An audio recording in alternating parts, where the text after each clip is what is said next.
Hey, it's Melanie from the dev team with a quick update for you to the email builder.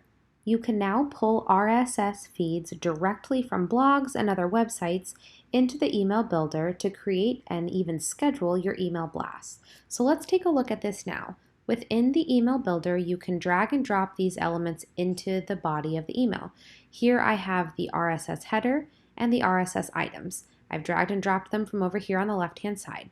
If I click into one of them, such as this one here, I can go ahead and I can make edits here. You will see there is the option to toggle from basic to custom.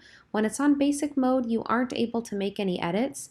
When it's on custom mode, it's essentially unlocked so that you can make edits and customizations.